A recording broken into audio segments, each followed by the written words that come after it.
రాష్ట్రంలోని అన్ని ఆర్టీసీ డిపోల్లో కార్మిక పరిషత్తులను బలోపేతం చేయనున్నట్లు రాష్ట్ర కార్మిక పరిషత్ అధ్యక్షుడు శేషగిరిరావు వెల్లడించారు. ఒంగోలులోని ఎన్టీఆర్ భవన్లో కార్మిక పరిషత్ రీజియన్ కమిటీ సమావేశంలో పాల్గొనేందుకు వచ్చిన ఆయన మీడియాతో మాట్లాడారు. రాష్ట్రంలో పెండింగ్లో ఉన్న డిపోల్లో కార్మిక పరిషత్ కమిటీలను ఏర్పాటు చేయనున్నట్లు తెలిపారు. ఆర్టీసీ కార్మికులకు కార్మిక పరిషత్ అన్ని విధాలుగా అండగా ఉంటుందని చెప్పారు. ప్రకాశం జిల్లాలో గత ఆర్ఎం చేసిన నిర్వాహకం వల్ల కార్మికులు ఎన్నో ఇబ్బందులు ఎదుర్కొన్నారని, తిరిగి అనలాంటివి పునరావృతం కాకుండా కార్మిక పరిషత్ చూస్తుందన్నారు. కార్మిక పరిషత్ రాష్ట్ర ప్రచార కార్యదర్శి యార్లగడ్డ రమేష్ మాట్లాడుతూ గత ప్రభుత్వం కార్మిక విద్రోహ చర్యలకు పాల్పడిందని విమర్శించారు. ఆర్టీసీని ప్రభుత్వంలో విలీనం చేస్తున్నట్లు ప్రకటించి నిర్వీర్యం చేసిందని ధ్వజమెత్తారు. ఆ సమయంలో అనేక రకాల ఆటుపోట్లు ఎదురైనప్పటికీ ప్రకాశం జిల్లా రీజియన్ కమిటీ ధైర్యంగా నిలబడి కార్మికులకు అండగా నిలిచిందని అభినందించారు. ప్రకాశం జిల్లా టీఎన్టీయూసీ కార్మిక పరిషత్ నాయకుడు వెంకటేశ్వర్లు మాట్లాడుతూ జిల్లాలో పెండింగ్లో ఉన్న కార్మిక సమస్యలను పరిష్కరించేందుకు కృషి చేస్తామని తెలిపారు. గత ఆర్ఎం పోకడ వల్ల కార్మికులు తీవ్రంగా నష్టపోయారని చెప్పారు. జిల్లాలో కార్మిక పరిషత్తును మరింత బలోపేతం చేసి కార్మికులకు అండగా ఉంటామని తెలిపారు. మరి ఇతర సంఘాల నుంచి కార్మిక పరిషత్తులోకి కొంతమంది సభ్యులు వస్తూ ఉంటాం, వాళ్ళని చేర్చుకునే దాంట్లో భాగంగా ఈరోజు ప్రకాశం జిల్లా రావడం జరిగింది. అలాగే యూనియన్లో చిన్న మార్పులు చేర్పులు కూడా ఉన్నాయి.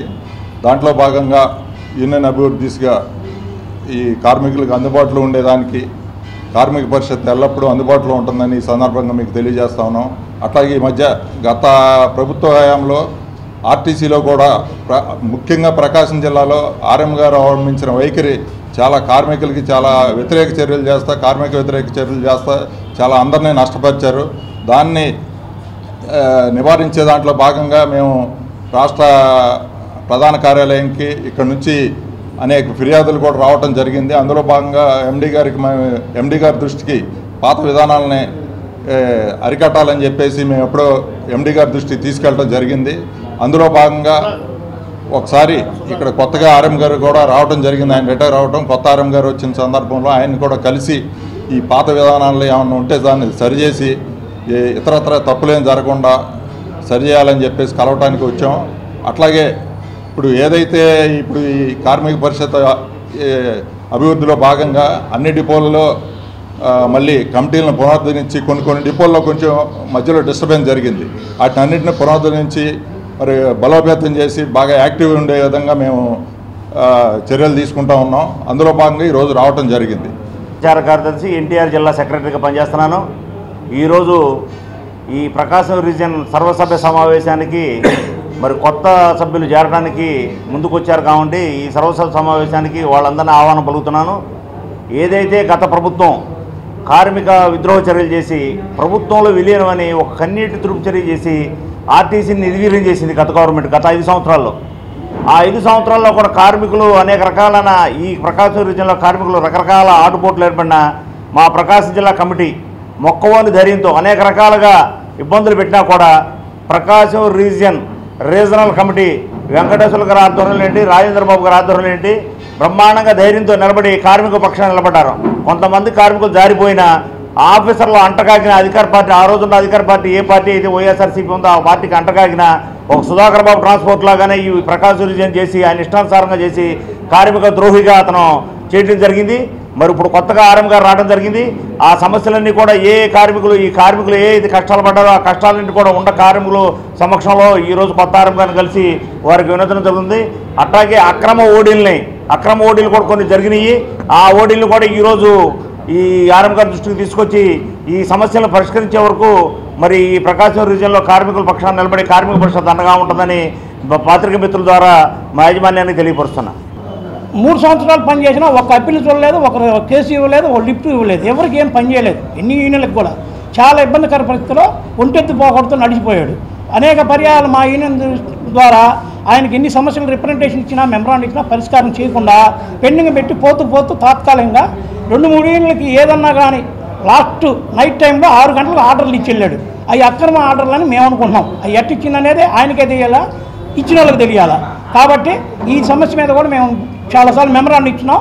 మేము కూడా ఆయన మీద చాలా బాయ్కట్ చేసినాం, అన్ని ధర్నాలు చేసినాం, కానీ ప్రయోజనం లేకపోయింది. అలాగే ఏంటంటే ఆర్టీసీని ప్రభుత్వం విలీనం చేసి కార్మికులు చాలా ఇబ్బంది పడ్డాం. గత 5 ఏళ్ళ నుంచి డిఏలు లేవు, ఎన్కాష్మెంట్ లేవు, రావాల్సిన బకాయిలు లేవు, 2017 ఆర్పిఎస్ అరియర్స్ అట్నే ఉన్నాయి. చాలా పెండింగ్ సమస్యలు ఉన్నాయి. వాటిని కూడా మా రాష్ట్ర కమిటీ ద్వారా ఈ ప్రభుత్వంలో మన ప్రభుత్వానికి ముఖ్యమంత్రి గారికి కానీ ట్రాన్స్పోర్ట్ మినిస్టర్ గారికి ఎండీ ద్వారా ఈ సమస్యలన్నీ తెలియపరిచి కార్మికులు రావాల్సిన బకాయిల గురించి కానీ డిఏల గురించి కానీ ఇప్పుడు 3-4 డిఏలు పెండింగ్లో ఉన్నాయి. అవి కూడా ఏదైనా వచ్చే ఏర్పాటు వస్తే కార్మికులు ఎదురు చూస్తున్నారు చాలా బాధగా. ఎందుకంటే మన గవర్నమెంట్ వచ్చింది ఏదో న్యాయం జరిగిద్దని ప్రతి ఒక్కరు ఎదురు చూస్తున్నారు. దాన్ని గౌరవ ముఖ్యమంత్రి ద్వారా తెలియపరుస్తూ మీ మీడియా మిత్రుల ద్వారా ఏదైనా 2-3 డిఏలు ఉగాది సందర్భంగా ప్రకటిస్తారని ఆశిస్తున్నాము. ఏదో 1-2 డిఏలు ఇచ్చి కార్మికులు కానీ ఉద్యోగస్తులను సంతృప్తిపరచాలని ముఖ్యంగా మేము మీ ద్వారా తెలియపరుస్తున్నాం. అలాగే ఈయన కూడా కొత్త సభ్యులు వస్తున్నారు, కమిటీలో మార్పులు చేర్పులు కొత్త యువరక్తాన్ని చేర్చుకోవాలని మేము ఉద్దేశంతో ఉన్నాం. అదొకటి. కొత్తగా ఈ ఒంగోలు అక్రమ ఓడీలు ఉన్నాయి, దాదాపు 40 పైన ఇచ్చున్నాడు. డిఎం ద్వారా ఇని రీజనల్ మేనేజర్ ద్వారా ఇని అవి ఎవరికి ఇస్తున్నారు, ఎట్లా ఇస్తున్నారు ఎవరికి తెలియదు. అక్రమ ఓడీలు పనిష్మెంట్లు కనీసం వాళ్ళని కొత్తగా ప్రమోషన్లు ఇచ్చి కొంతమంది తీసుకుంటే కొంత స్టాఫ్ భారం తగ్గిద్ది. ప్రమోషన్లు ఆగిపోయి ఉండి ప్రమోషన్ పై నుంచి ఆర్డర్ వచ్చింది, ఇంతవరకు దాని మీద నోటిఫికేషన్ చేయలే ఆర్ఎం గారు. సరే కొత్తగా వచ్చాడు కాబట్టి మళ్ళీ ఏమైనా ఇస్తామో ఎదురు చూస్తున్నాం. అలాగే ఏంటంటే ఇప్పుడు అక్రమ ఓడీలు రద్దు చేసి కొత్తగా ప్రమోషన్లు ఇస్తే కొంతమందికి పైకి పోయే ఇసులుబాటు ఉంది. కాబట్టి మా యూనియన్ ద్వారా మీ మీడియా మిత్రుల ద్వారా తెలియజేస్తూ త్వరలోనే ప్రమోషన్లు ఇచ్చి సమస్య పరిష్కారం చేస్తారని మేము మీ ద్వారా తెలియపరుస్తున్నాం. అనారోగ్య పరిస్థితులు ఉంటే వాళ్ళకి జనరల్గా ఏదైనా ప్లాట్ఫామ్ డ్యూటీస్ కానీ లేకపోతే ఇంకా ఏదైనా ఓడి అవుట్ ఆఫ్ డిజిగ్నేషన్ డ్యూటీస్ ఏదైనా ఇస్తారు. అది గాలికి వదిలేసి ఊరిని వీళ్ళని ప్రసన్నం చేసుకోనో లేకపోతే వీళ్ళకి ఏదన్నా వేరే రకంగా ఏదన్నా సమర్పించుకుంటే అట్లా ఓడీలు ఇవ్వడం జరిగింది గతంలో ఆర్ఎం గారు. వాటన్నిటిని ఇప్పుడు మనం అర్జెంటుగా తొలగించాలని చెప్పేసి మేము పై కమిటీకి కూడా పై నాయకత్వం రాష్ట్ర నాయకత్వానికి తెలియపరిచారు వీళ్ళు. దాంట్లో భాగంగానే మేనేజింగ్ డైరెక్టర్ గారికి కూడా మేము దీనికి రిప్రజెంటేషన్ ఇవ్వడం జరిగింది. దాని మీద ఇప్పుడు కొత్తగా ఆర్ఎం గారికి డైరెక్షన్ ఇస్తామని చెప్పారు. దాని గురించి కూడా ఆర్ఎం గారిని కలిసి మేము వివరిస్తామండి. అది ముఖ్యంగా ఓడీల మీద కొంచెం మీరు కూడా మీడియా వాళ్ళు కూడా కొంచెం హైలైట్ చేసి ఏదైతే ఒక ప్రామాణికం లేకుండా ఓడీలు ఇచ్చారో వాటిని అర్జెంటుగా తొలగించాలని చెప్పేసి మేము మీ ద్వారా కూడా తెలియజేస్తాం.